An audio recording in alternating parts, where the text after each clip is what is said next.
YouTube family, कैसे हैं सब लोग? उम्मीद है आप सब खैरियत से होंगे। मैं भी बिल्कुल ठीक।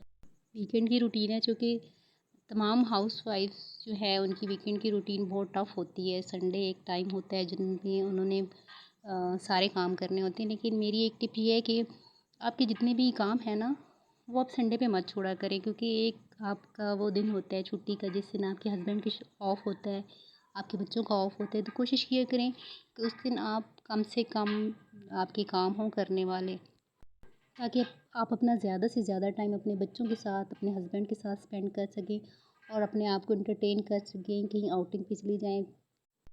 अक्सर औरतों को मैंने देखा है कि एक तो वर्किंग जो लेडीज़ होती हैं वो उनका तो चले मजबूरी है, उन्होंने संडे को सारे काम करने हैं। जो हाउस वाइफ हैं वो क्या करती हैं कि ये काम जो है हम संडे को कर लेंगे, ये काम हम छुट्टी वाले दिन कर लेंगे। तो ऐसा नहीं करना चाहिए। आज का काम कभी भी कल पे मत छोड़ो। जो आप आज कर सकते हो ना, आज थोड़ा काम है, आप कोशिश करो कि वो साथ साथ होता रहे, ताकि आप पे भी बर्डन ना पड़े और आपका जो दिन है वो बैलेंस हो जाए। आपके जो कपड़े हैं धोने वाले, वो अक्सर मैंने लेडीज़ को देखा है कि वो संडे को सारे इकट्ठे करके मशीन लगा के धो रही होती हैं। तो जो कपड़े साथ साथ धो दिया करें जो होते हैं, क्योंकि अभी गर्मी है, हार्डली एक दिन पहनने होते हैं, तो वो इतने ज़्यादा वो गंदे नहीं होते। आप कोशिश किया करें कि साथ साथ आप उनको धो दें, ताकि आप पे बर्डन ना पड़े, आपका टाइम भी सेव हो जाए। इसी तरह मेरी क्या रूटीन है कि जो भी कपड़े होते हैं मैं वो साथ साथ धो लेती हूँ, और फिर जैसे ही वो ड्राई हो जाते हैं ना, तो मैं उनको साथ ही आयरन कर लेती हूँ। ये एक जोड़ा हुआ, 2 हुए, 3 हुए, जितने भी हुए मैं साथ कर लेती हूँ। इस तरह क्या होता है कि मेरा टाइम भी सेव हो जाता है, और अचानक से कहीं जाना पड़ जाए तो वो एक वावेला जो मचा होता है ना घर में, ये भी काम करना है, वो भी करना है, कपड़े धोने हैं, सारा कुछ देखना है, तो वो नहीं होता। आप इजीली अगर कहीं आपको इमरजेंसी में जाना पड़ जाए तो आपकी हर चीज़ प्लान में होती है। तो प्लानिंग बहुत ज़रूरी है, हर चीज़ को बैलेंस लेके चला करें।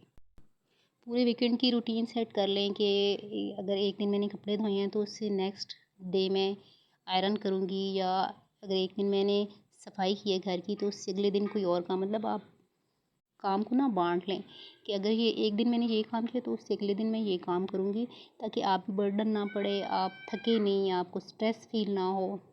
और अपने बच्चों की भी ना अच्छी जो हैबिट्स हैं उनको डेवलप करें, जैसे उनको सुबह टाइम पे उठाएँ, रात को जल्दी सुलाएँ, उनको हर रोज़ नहलाएँ-धुलाएँ, उनके कपड़े आयरन करके उनको पहनाएँ, कॉम्ब करें, उनकी अच्छी-सी बाल बनी हुई हों, बच्चे फ्रेश हों। जैसे मेरी रूटीन है, मैं सुबह-सुबह उठ के सबसे पहले बच्चों को शावर करवाती हूँ, उसके बाद उनको नाश्ता करवाती हूँ। मेरी कोशिश होती है कि मेरे बच्चे रोटी खाएँ।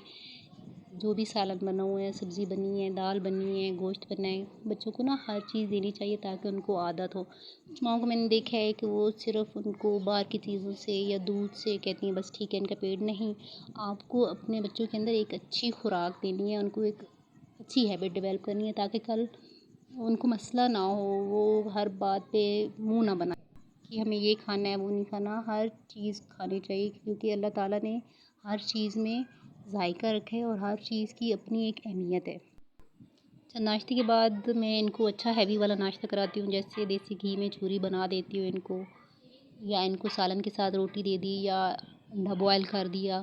फिर उसके बाद मैं इनको दूध बना देती हूँ। दोपहर में जो है वो इनको मिल्क शेक देती हूँ, या आप कोई फ्रूट साथ ऐड कर सकते हैं, वो दे सकते हैं इनको। उसके बाद दूध में बनी हुई चीज़ें, जैसे कस्टर्ड हो गया, सेवइयाँ हो गईं, ये सारी चीज़ें बना के बच्चों को देनी चाहिए। खिचड़ी हो गई, ताकि बच्चों को ना आदत हो इन सारी चीज़ों को खाने की। ज़िंदगी में ना रूटीन सेट करना बहुत ज़रूरी है, क्योंकि जब आप अपनी ज़िंदगी को बैलेंस नहीं लेके चलते ना, तो आपके बहुत से काम जो हैं वो अधूरे रह जाते हैं, और आप खुद भी डिस्टर्ब रहते हैं कि यार मैं ये कैसे मैनेज करूँ। अगर आपको मैनेज करना है ना, तो आपको पहले से प्लान करना पड़ेगा कि मुझे किस तरह से कामों को डिवाइड करना है।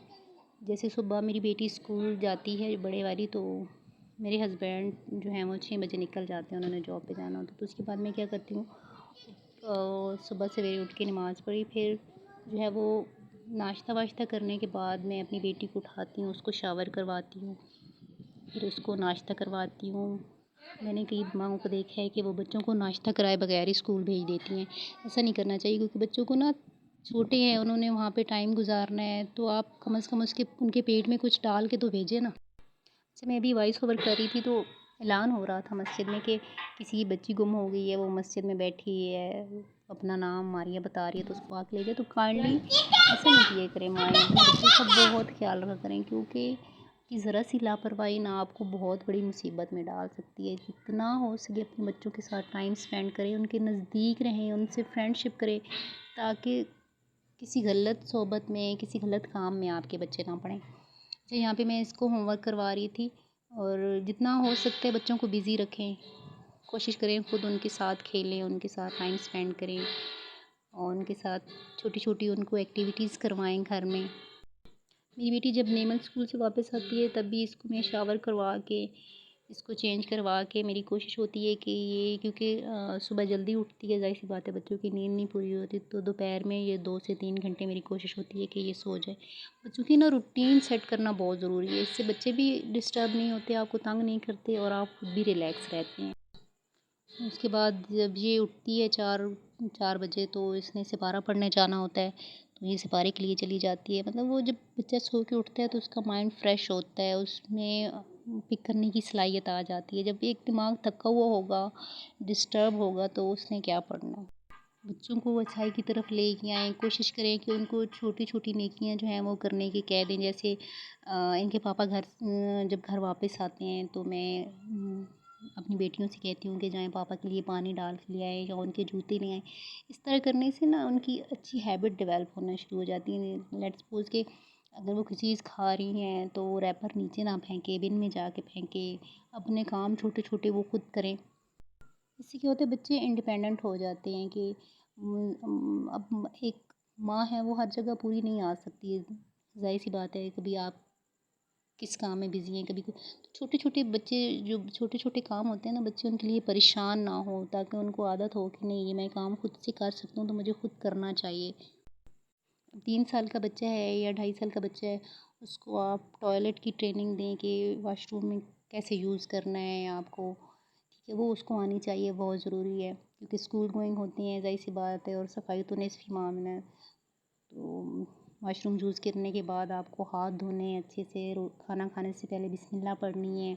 घर से निकलने से पहले कोशिश करें कि आप उनको सफ़र की दुआ या आयतुल कुर्सी याद करवाएँ, जो वो पढ़ सकें। और रात को सोने से पहले मेरी रूटीन है कि जो इसका हमारी जो दुनियावी दीनी जो बातें हैं, वो मैं इसको बताऊँ, तो मैं वो सारी इसको रिवाइज़ करवाती हूँ सोने से पहले।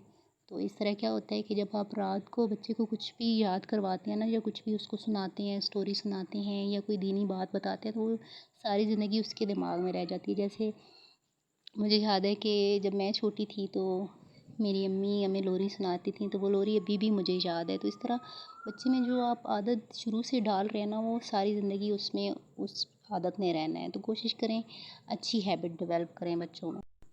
बच्चों के साथ-साथ ना अपनी सेल्फ केयर भी बहुत ज़रूरी है, क्योंकि जब आप खुद खुश नहीं होंगे, डिप्रेस होंगे, डिप्रेशन में होंगे, तो आप बच्चों को किस तरह से उनकी अच्छी हैबिट डेवलप करेंगे, या किस तरह से उनकी टेक केयर करेंगे। तो इसके लिए माँ का खुश रहना बहुत ज़रूरी है। आप अपनी नेगेटिव थॉट्स को एक साइड पे रखें, खुश रहें, कंपैरिज़न मत करें, और नेगेटिव लोगों से दूर रहें। कोशिश करें कि जिस काम को करने में आपको खुशी महसूस होती है, आप वो काम करें। बच्चों में भी शेयरिंग की आदत डालें, कोई चीज़ है तो वो एक दूसरे से शेयर करें। जैसे बच्चे लंच लेके जाते हैं स्कूल में, तो अपने फ्रेंड्स के साथ शेयर करें। ये छोटी-छोटी आदत होती है ना, जो बड़े होके भी वही उस इंसान के अंदर रहती हैं, जो शुरू में उसके अंदर डाली जाती हैं। जैसे एनिमल है, तो मैं जब कपड़े धोने बैठती हूँ, तो मेरे साथ जो छोटे-छोटे इसकी फ्रॉक्स होते हैं, वो ये कहती है, मम्मा मैं ये धो दूँ? तो मैं इसको देती हूँ कि हाँ तुम धो। तो ये उनको मतलब कोशिश करती है धोने की। इसी तरह से थोड़ी-सी बच्चों में डेवलप होती हैं आदत। या मैं बर्तन धो रही हूँ, तो कप लेके मेरे साथ उसके अंदर साबुन लगवाएगी। तो इस तरह बच्चा खुश भी रहता है, और वो उसमें एक सलाहियत होती है बात को समझने की, या वो इंडिपेंडेंट हो जाता है। वो छोटे-छोटे अपने जो काम है ना, वो कर सकता है डेली। बस आज का व्लॉग यहीं तक था। कोशिश की है मैंने आपको कोई अच्छी बातें बता सकूँ, जो आपके काम आ जाएँ। प्लीज़ मेरी वीडियो को लाइक किया करें, शेयर किया करें, सब्सक्राइब ज़रूर किया करें, क्योंकि बहुत से लोग हैं जो मुझे देखते हैं लेकिन सब्सक्राइब नहीं करते। प्लीज़ उनसे रिक्वेस्ट है कि सब्सक्राइब करके जाया करें यार, आपकी एक फिंगर की टच की बात है, क्या जाता है, आपका सब्सक्राइब कर दें, मुझे हौसला मिलेगा। थैंक्स फॉर वॉचिंग, अपना बहुत ख़्याल रखिएगा। अल्लाह हाफ़िज़।